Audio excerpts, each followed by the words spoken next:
আমরা চাই বিজেপিকে হারাতে, তৃণমূলকে পরাস্ত করতে, কারণ বিজেপি আমাদের হচ্ছে প্রধান শত্রু দেশের জন্য। আমরা যাদবপুর শুধুমাত্র ক্যান্ডিডেট নয়, রাজ্যের আরো 5 জায়গাতে আমাদের যেগুলো লক্ষ্য আছে সেগুলো আমরা প্রার্থী দেবো। আমরা কংগ্রেস ছিল, তৃণমূল ছিল, সেই সময় তো আমরা বলেছিলাম আমরা একক লড়াই করবো প্রয়োজনে। নওশাদ সিদ্দিকী প্রস্তুত আছে, দলের অনুমোদনের অপেক্ষায় আছে, দল অনুমোদন দিলেই আমি লড়াই করব।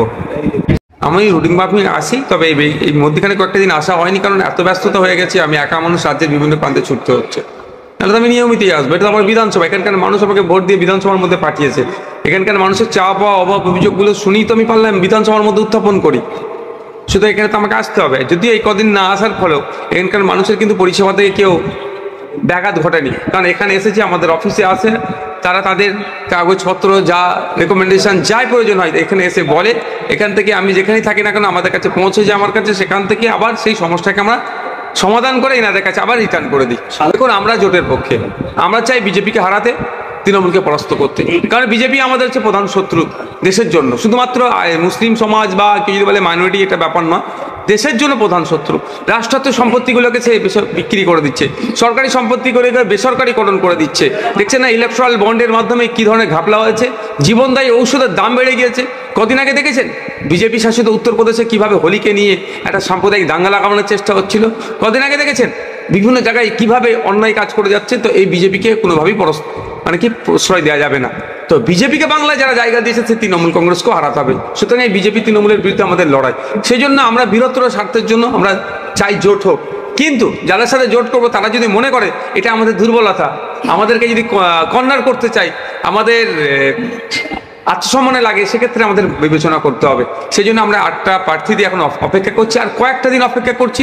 শুধুমাত্র ভাঙড়ের কেন্দ্র করে যাদবপুর নয়, এই ধরনের অনেক কথা আমাদের শুনতে হচ্ছে, আমাদের খারাপ লেগেছে। আমি বিধায়ক হিসেবে আমাকেও খারাপ লেগেছে, কিন্তু বৃহত্তর স্বার্থের জন্য আমি চুপ আছি, এখনো উত্তর দিইনি। কিন্তু আগামী দিনে আমরা আর কয়েকটা দিন অপেক্ষা করব।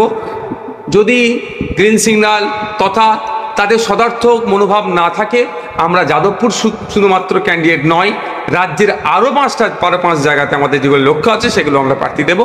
আমরা আমাদের জনগণের জনপ্রতিনিধি করে পার্লামেন্টে পাঠাবো। শুরু থেকেই বলেছি, যখন INDI জোটের আলোচনা চলছিল, এখানকার লেফট ফ্রন্ট তখন ওই জোটের মধ্যে ছিল, কংগ্রেস ছিল, তৃণমূল ছিল, সেই সময় তো আমরা বলেছিলাম আমরা একক লড়াই করবো প্রয়োজনে।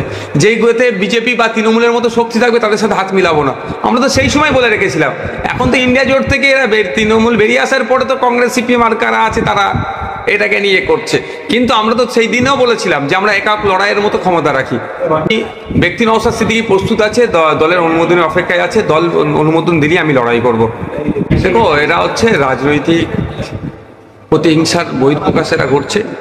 এরা মানুষদেরকে নিয়ে কীভাবে আর পিছিয়ে বর্গকে নিয়ে এরা কীভাবে তাদের কথার বহিঃপ্রকাশ উঠে আসছে। তবে সময়ে অধীর রঞ্জন চৌধুরী বাবুর ডেটা দিয়ে বুঝিয়ে দেবো বৃহত্তর সংখ্যালঘু সমাজের ভোটকে নিয়ে সংখ্যালঘুদেরকে কিভাবে ডিপ্রাইভ করেছে, ওখানে সময় বুঝিয়ে দেবো সব।